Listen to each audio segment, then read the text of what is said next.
নমস্কার। আজকেও কৌশিক অমাবস্যা নিয়ে আলোচনা করব।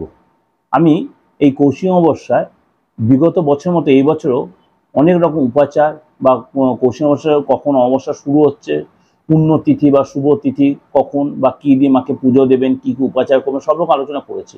আজকেও সেরকম একটা বিশেষ আলোচনা করব। এই দিন কি মাকে সামনে কি দিয়ে আরতি করলে বা ঘরে এই দিন কি জিনিস আপনি যদি মানে আরতি বা আপনার তারামার কাছে আপনি কোনো মন্দিরে যদি পুজো করতে পারেন, কি দিয়ে করবেন এই নিয়ে একটা বিশেষ আলোচনা। এটা একদম একটাই টোটকা বা উপাচারের মতো বলবো, সেটা আপনাদের খুব ভাইটাল। কি করবেন? 7 পিস লবঙ্গ নিয়ে নিন। তার আগে কি করবেন, সকালবেলা ঘুম থেকে উঠে ব্রহ্ম মুহূর্তে ঘুম থেকে উঠে পড়ুন, কেননা সকাল সকাল অমাবস্যা লেগে যাবে, কালকে সারাটা দিন অমাবস্যা রয়েছে। যদি আপনি সকালবেলা কোনো কাজে ব্যস্ত থাকেন, ঠিক আছে, কোনো অসুবিধা নেই, বাড়ির যার লোকজন আছে তাদেরকে কোনো ঘরটা পরিষ্কার করতে করে নিয়ে আপনি কি করবেন, কোনো কাজকর্মগুলো সেরে টেরে নিয়ে অবশ্যই ভালো করে স্নানটা করে নেবেন। শুদ্ধভাবে স্নানটা করে নিয়ে সেই দিন যদি পারেন, যদি উপবাস করতে পারেন খুব ভালো, না তো ফলাহার করতে পারেন, না তো আপনি সিদ্ধ ভাত খেতে পারেন।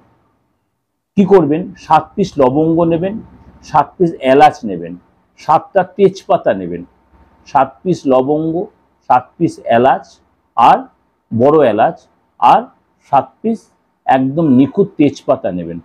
এই তিনটে মায়ের চরণে অর্পণ করবেন, এই 3 পিস। আর অবশ্যই সাথে দেখবেন কি কর্পূর আর গোলাপ জল। আমি বলেছিলাম এর আগে সুগন্ধি দেবেন, গোলাপ জল আর আতর দেবেন, মায়ের পায়ে এটা অর্পণ করবেন। এবং আপনার মনের যে কোনো একটা ইচ্ছার কথা অবশ্যই জানাবেন। কখন করবেন? যখন সন্ধ্যা লাগবে তারপরে, এটা সন্ধ্যাবেলায় করবেন। এবং আপনার আমাদের যে কর্পূরদানি বা ধুনুচি বা মনে করুন যে যার মধ্যে আমরা আরতি করি, তার মধ্যে অবশ্যই তার মধ্যে কিছুটা লবঙ্গ, একদম নিখুঁত লবঙ্গ, কিছুটা বলতে 9 পিস নিন, 11 পিস নিন, বীজের সংখ্যায় নেবেন। 11 পিস বা 9 পিস আপনার লবঙ্গ, একদম নিখুঁত ফুলালা লবঙ্গ নেবেন। এবং মানে 9 পিস বা 11 পিস ফুলালা লবঙ্গ নেবেন।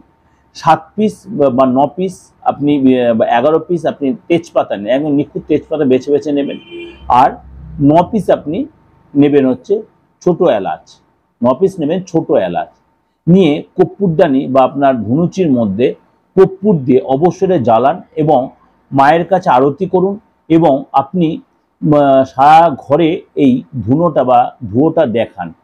এর মধ্যে আপনার নারকোলের ছোবড়া বা এইসব হাবিজাবি কিচ্ছু দেওয়ার দরকার নেই। আপনি স্রেফ এটা যদি পারেন মধ্যে একটু গুগগুল দিতে পারেন, স্রেফ গুগগুল, ধুনো দেবেন না, স্রেফ গুগগুল দিতে পারেন। এটা যে করতে পারেন দেখবেন বাড়ির সব নেগেটিভিটিও কেটে যাবে, আপনার নেগেটিভ ভাইব্রেশনটা কেটে যাবে, এবং আর্থিক যে ডিস্টার্বটা ছিল, আপনি কোনো ব্যবসা করে থাকেন বা আপনার যে চাকরি জায়গাটা কোনো ডিস্টার্ব, আপনি সেই শত্রুদের নাম করে এটা করতে পারেন, বা ব্যবসা জায়গায় একটা টালমাটাল পরিস্থিতি সেখানটা আপনি এটা দেখাতে পারেন। এবং এটা দেখে অবশ্যই মায়ের কাছে ওই কর্পূরদানি বা ধুনুচিটা রেখে দিন, নেভাবেন না।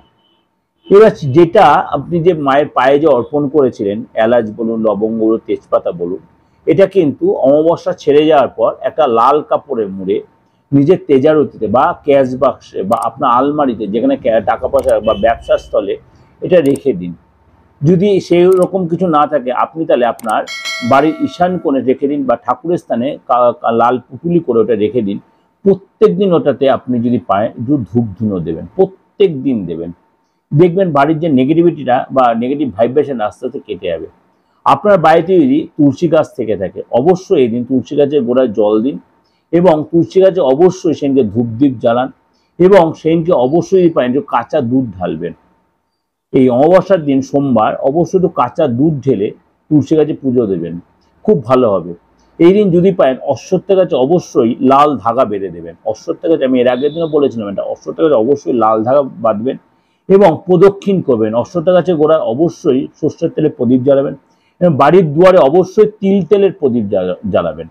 বাড়ির দুয়ারে অবশ্যই তিল তেলের প্রদীপ, আপনারা যারা ফ্ল্যাট কালচার তারাও করতে পারেন, যারা কোনো বাড়িতে থাকেন বা মফস্বলে থাকেন বা গ্রামাঞ্চলে থাকেন, প্রত্যেকে করুন এই কাজটা। দেখবেন আপনার পজিটিভ ভাইব্রেশন আসতে আসবে। এবং এই দিনকে চেষ্টা করেন কারোর সাথে কোনো মুখ কালাকালি বা কোনো অশান্তি বা কোনো বাজে ভাষা, কোনো স্ল্যাং না ইউজ করতে হয়। সবার সাথে কেউ যদি আপনার সাথে আকবারে কোনো অশান্তির জন্যও আসে, এই দিনটা কিন্তু অ্যাভয়েড করবেন। এই দিনটা আপনি টোটালটা ব্যাপারটা অ্যাভয়েড করে চলবেন।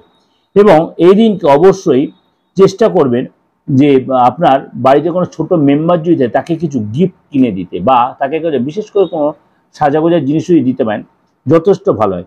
মাকে অবশ্যই দিন প্যারা দিয়ে পুজো দেবেন।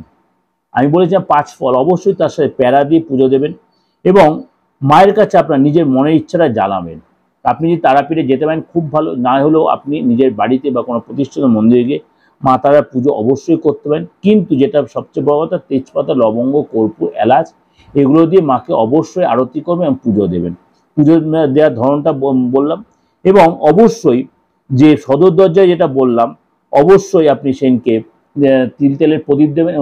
এবং আপনি তুলসীতলাতেও যে দুধ এবং জল ঢালেন, তারপর তুলসীতলাতে তিল তেলের প্রদীপ জ্বলাবেন, সেটাও যথেষ্ট ভালো হবে। এবং আপনার যে বাড়িতে যে নেগেটিভ ভাইব্রেশন রয়েছে সেটা আস্তে আস্তে অনেকটাই কেটে যাবে। যাই হোক, এটা ভালো করে আপনি বললাম, অবশ্যই আপনারা মেনটেনও করবেন বা মানছেন। আপনারা অনেকেই প্রোগ্রাম হয়তো দেখছেন বা লাইকও করছেন, সাবস্ক্রাইব করছেন। ভালো লাগলে অবশ্যই লোককে জানাবেন। আর এরকম প্রোগ্রাম নতুন নতুন দেখার জন্য অবশ্যই চ্যানেলটা সাবস্ক্রাইব, নোটিফিকেশনটা অন করে রাখবেন। নমস্কার, ভালো থাকবেন।